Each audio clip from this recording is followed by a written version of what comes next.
Hallelujah. I wish you had heard the earlier episode. If you have an opportunity, I think you should, because there I discussed about the deception. You know, there is a prohibition in the making or the adoration or giving veneration or whatever you call it to any idol. See, something cannot be made. There is no question of doing anything more. You cannot say, I can make, but I don't do this. No. You are not supposed to make it in the first place. So you are not supposed to make any idol of any image of any man or woman or anything else. You read for yourselves. Read Deuteronomy chapter 4, verse 15 to 19. Read Exodus chapter 20, verse 4 to 6. And read the other words which I quoted in the earlier episodes. And you will find there is a total prohibition against making any idol or an image of any man and doing anything, giving anything, even bowing your knee before that. I want to tell you one thing, my dear brother, my dear sister, that if you bow your knee before God, you won't need to bow your knee before anybody. Man or woman or anything. You don't have to, because you are serving the living God. Hallelujah. So there you come to something about, that whom, like I told you earlier, this whole thing about standing in faith is what is your stand in this particular issue. Today I discussed in the last two episodes, we discussed about idolatry and idols, making of idols and worshipping idols. So today, having heard all this, I want to ask you, what is your stand? With whom are you standing? Because you need to know, stand is very important. If there is a battle, you need to understand, you have to take sides. You have to stand with one of the sides. Are you with me? You cannot be on the air in a neutral position. You have to take a stand. So my dear brother, my dear sister, it is your time to take a stand. When you stand for faith, you will not be able to do anything but according to God's word. Because it says in it, God's word, in it is revealed the righteousness of God. And the just shall live by faith. The righteous shall live by faith. So today, my dear brother, my dear sister, the whole thing about is, what is your stand? Are you taking a stand for God? Or are you taking a stand for the world? Which I would translate it in a very liberal way. Are you taking a stand for religion? Jesus never came into this world to establish a religion. No. He came to establish a relationship. A relationship which was cut or marred when man sinned. He came to reconnect to the glory of God. When you read the word in the book of Genesis chapter 3, hallelujah, there was a great glory covering the nakedness of Adam and Eve. But the minute they sinned, the glory left them, which means God's presence left them. And they saw their nakedness and they were ashamed. And they were afraid. Today, Jesus has come to restore that glory. Restore the relationship. By giving us a revelation knowledge of who He is. A revelation knowledge of the finished work of the cross of Calvary. A revelation knowledge of our hopelessness, depending upon our own righteousness. And at the same time, giving us a revelation of what the righteousness of Jesus is. The righteousness of Jesus is, my dear brother, your free forgiveness, your justification.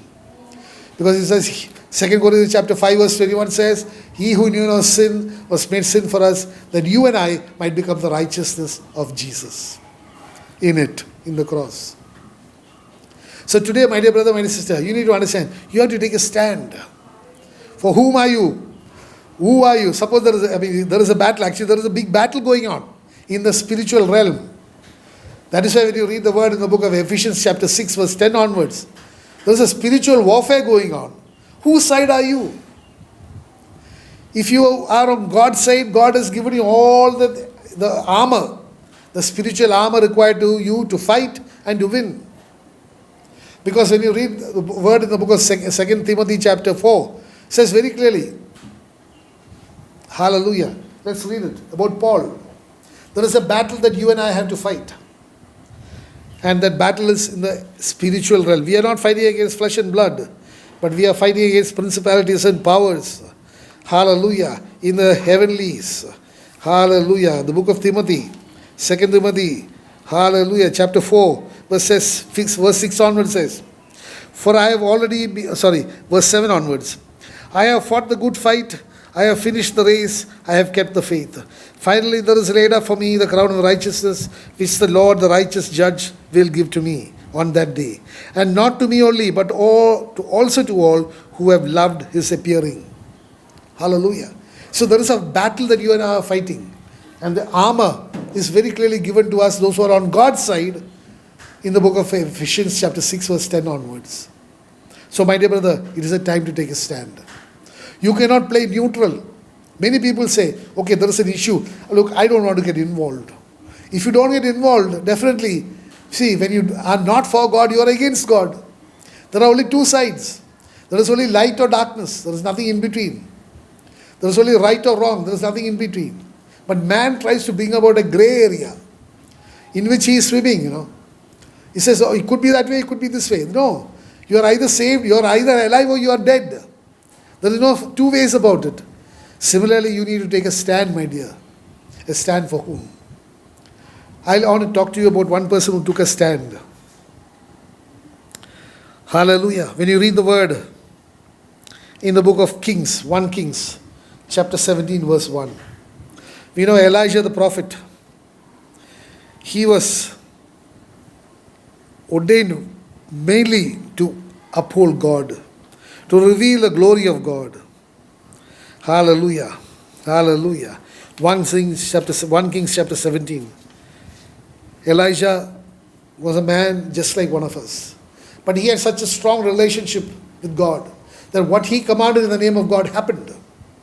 He asked for fire to fall in the name of God, for the glory of God. It fell. When you read the word in the book of 1 Kings chapter 18, verse 20 onwards, the sacrifice at Mount Carmel. Hallelujah.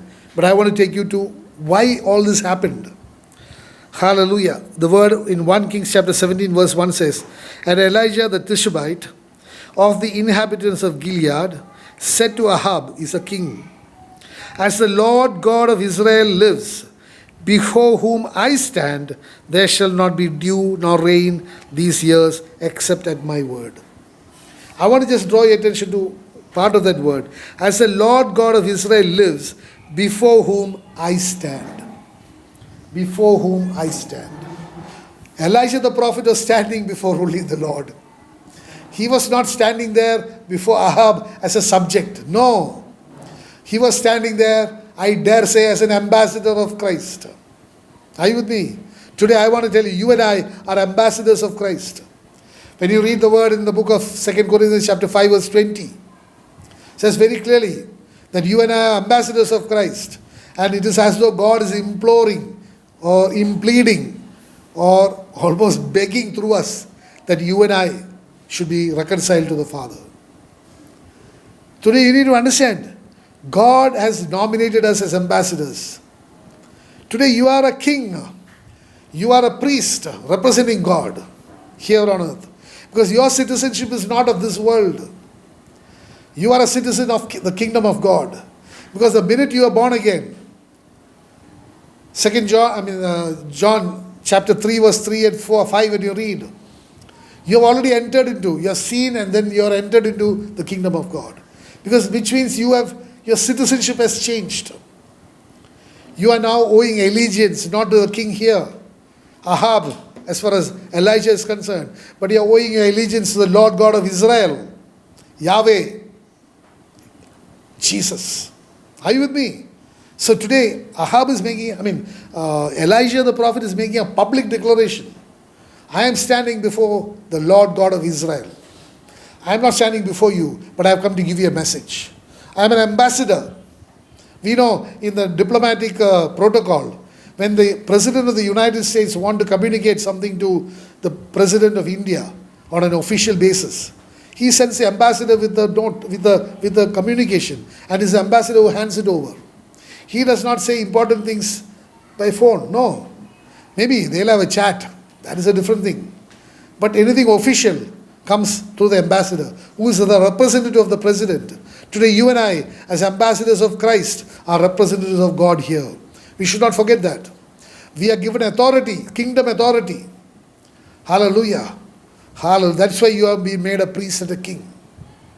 So Elijah the prophet is telling Ahab the king, before the Lord God of Israel, whom I stand, I tell you that there will not be rain or dew until I command it to come. Hallelujah. Today, Elijah said very clearly that I am taking a stand for God. Who are you taking a stand, my dear brother, my dear sister? Take Paul. Let's read again the word of God in the book of Acts, chapter 27, verse 23. The book of Acts, chapter 27, verse 23. 27 verse 23 says, "For there stood by me this night an angel of the God to whom I belong and whom I serve." Hallelujah. "For there stood by me this night an angel of the God to whom I belong and whom I serve." So when you serve someone, you're standing before him, serving. You know, a master, a servant is always at the side of the master. That is why the book of John again says, where the master is, the servant is. So Paul also said very clearly that I take a stand for God, before whom I stand. Are you standing with God, my dear brother, my dear sister? Or are you playing religion? Are you playing diplomacy? Or are you playing that state where it is now said, there is a term, politically correct. I don't offend him, I don't offend that person. I am politically correct. Are you doing that? Are you trying to get the favor of God and of men at the same time? Are you trying to become a friend of the world and the God at the same time? It's not possible. Because the book of James chapter 4 verse 4 says, your friendship with the world is enmity with God. You have to make a choice. You have to take a stand, my dear brother, my dear sister. To whom do you belong? To whom is your allegiance? You cannot play neutral. It is impossible. I mean, can you say that, you are dead and alive at the same time? No, you are either dead or you are alive. As far as your eternity is concerned, you are either in heaven with Jesus or you are in hell, biting your teeth. You cannot say, I know some denomination earlier had a concept of purgatory. You are in a transient state. Depending upon the prayers that are offered for you, you might go here or there. That is not in the scripture anyway. And I think those denominations are not promoting that view now, because they know the inherent deception in that, or lack of correctness, put it that way, or falsehood in that concept. Because the word of God very clearly says, the minute Lazarus died, he was in the bosom of Abraham, and Abraham was with God. Are you with me? Lazarus, that he never went to purgatory. Again, the book of Hebrews says, man must once die and then his judgment. There is nothing in between. Are you with me? The minute you die, my dear brother, my dear sister, finished. Khatam ho gaya. Your life is over, your destiny is sealed. Either to spend eternity with God or eternity with the devil. Don't rely upon any deception which says that people can pray for you and change your status. No. No, my dear brother, my dear sister. No prayers after your death. Of course, you won't be able to pray because you're dead. No prayers by people. No any other things that they do will help change your destiny. It will change their destiny, physical, because they'll get some money. Are you with me? For doing all that. But it will never change your destiny. Your destiny is sealed the moment you die.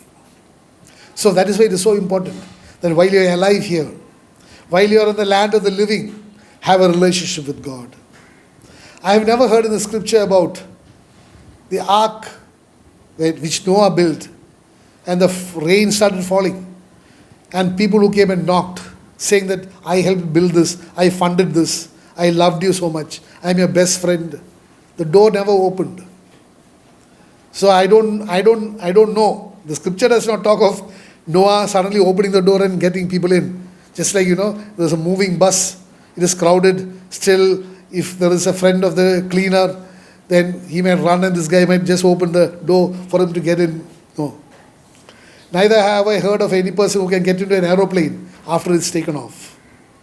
Impossible. So today you need to understand, my dear brother, my dear sister, that you need to take a stand for God.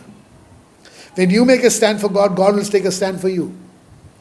That is why the Word of God very clearly says, Jesus says, if you honor me before men, I will honor you before the Father.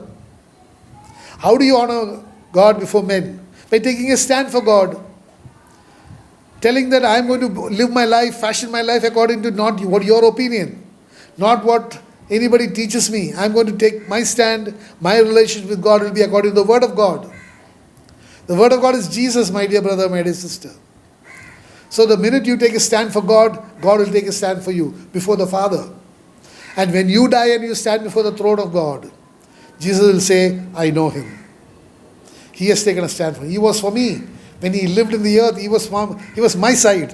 He was mine. He was my team. Otherwise, however holy you may be, however all the good works that you have done, but you have never taken a stand for God, then God will say, Jesus will say, I don't know him. He might have called me Lord, Lord and all that. Scripture says it very clearly. We worked miracles in your name. We called you Lord. We followed you. We did this, we did that. Jesus said, I don't know. You might have done, but I don't know you personally. Because eternal life is a matter of knowledge. Eternal life is something, a relationship. That is why the Word of God says in the book of John chapter 17, verse 3. Eternal life is to know the only true God and Jesus Christ whom he sent. My dear brother, my dear sister, I want to tell you, isn't that so simple?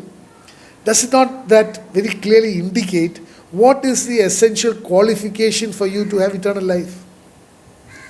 It does not say eternal life is to do a lot of sacrifices. Eternal life is to do so much of good works. Eternal life is to, do that, do this. No. Eternal life is very clear, it says, is to know God, the Father, and know Jesus, your Savior. That is eternal life. So the minute that knowledge is a relationship, right? You know your husband, your wife. That is a relationship. It's such an intimate relationship. So today I want to tell you, my dear brother, my sister, Jesus Christ came to reconnect that relationship, which was lost because of sin. Just like I want to tell you something.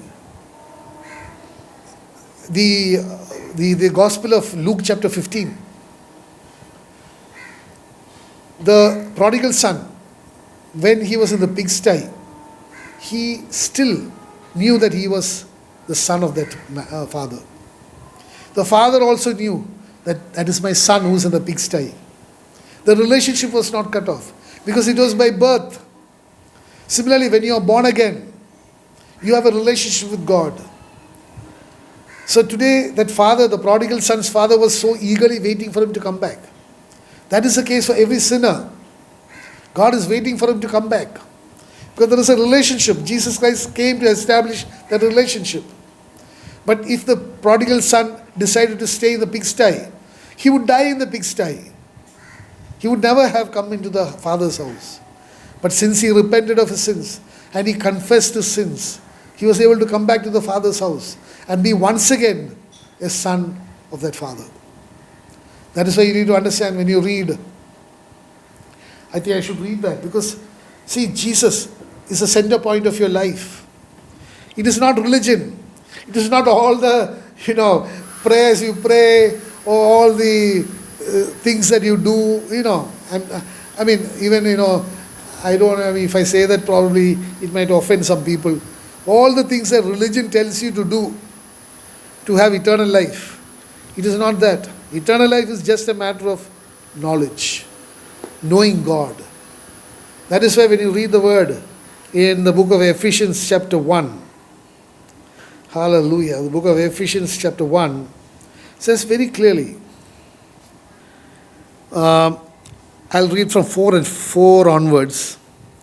Just as he chose us in him before the foundation of the world, that we should be holy and without blame before him in love, having predestined us to adoption as sons.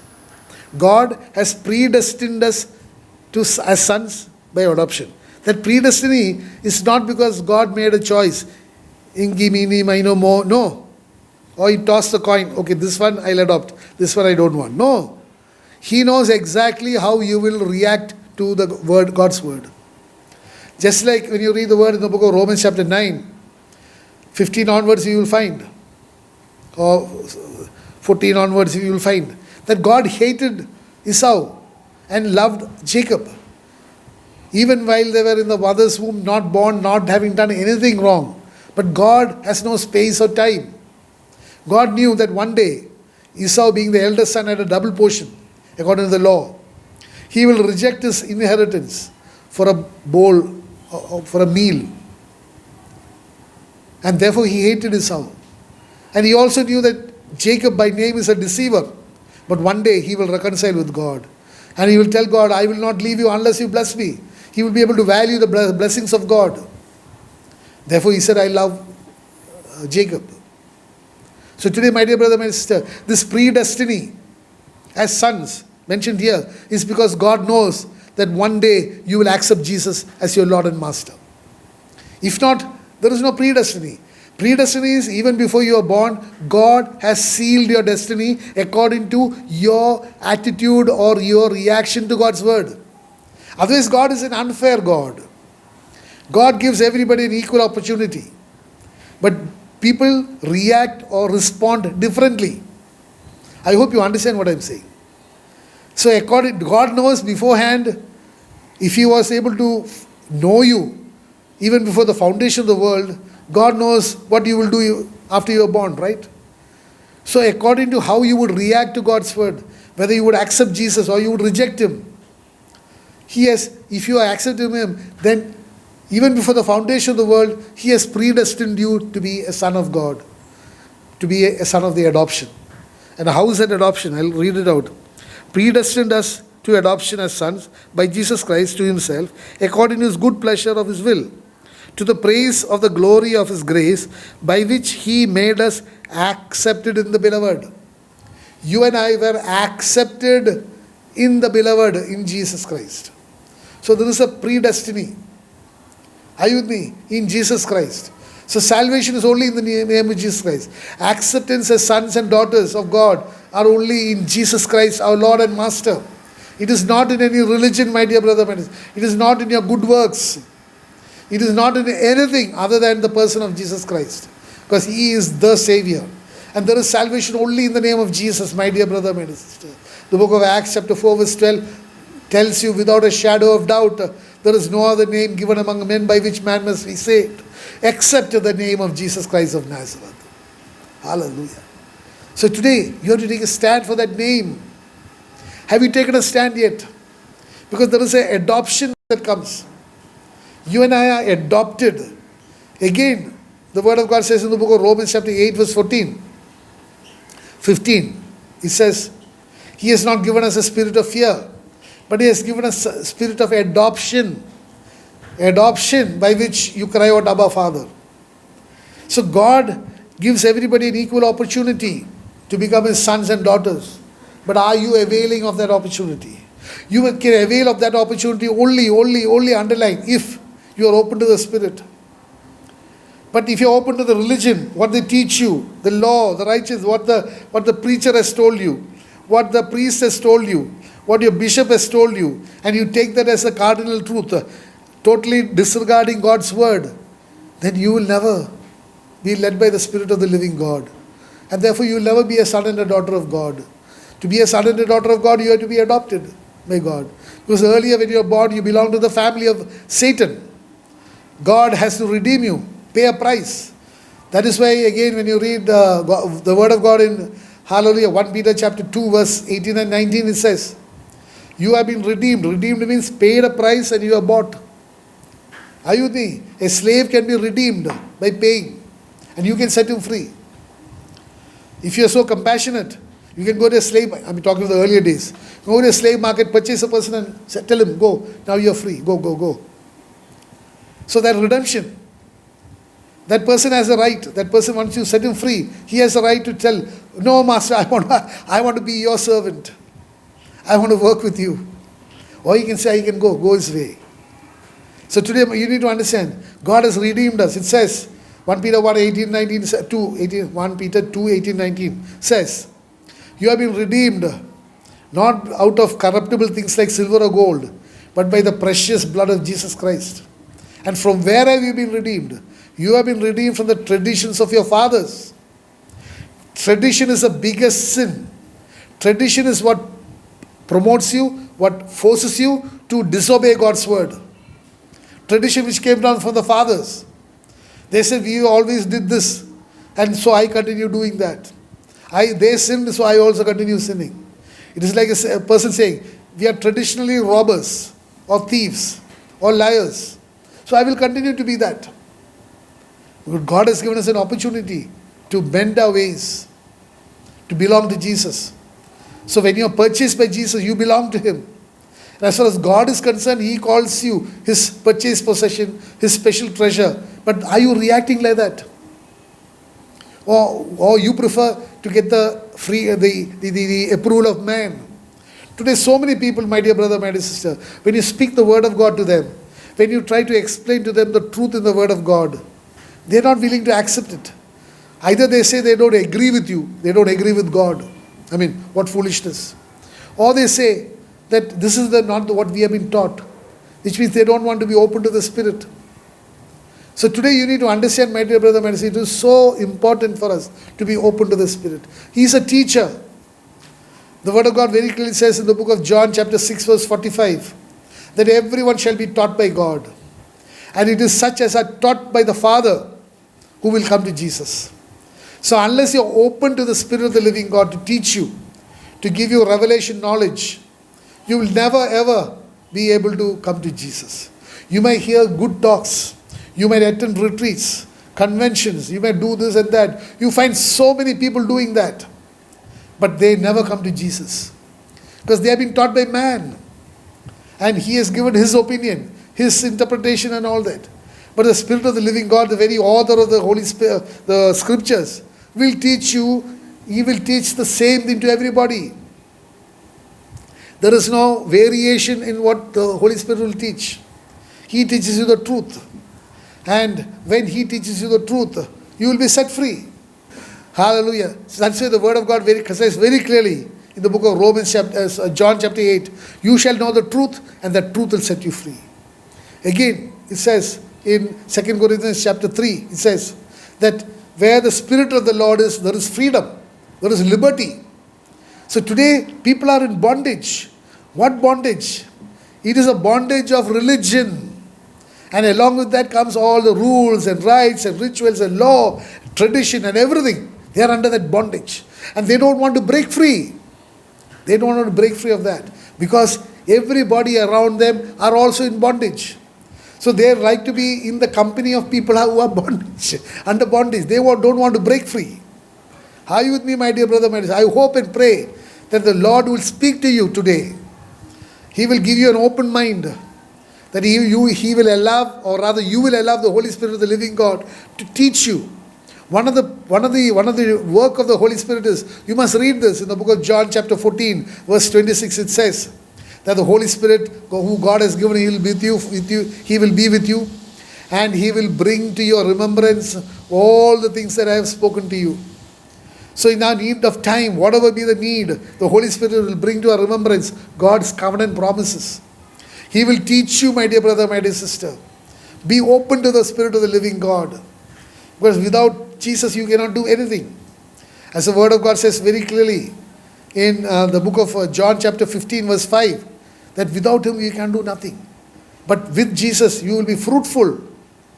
And again, as the book says, a word says in the book of Philippians, it says, I can do all things through Christ Jesus who strengthens me. So our victory, our victorious life, depends on the stand that you take. And I urge you, my dear brother, my dear sister, take a stand for Jesus. And then you will find the blessings coming upon you. Amen. Amen.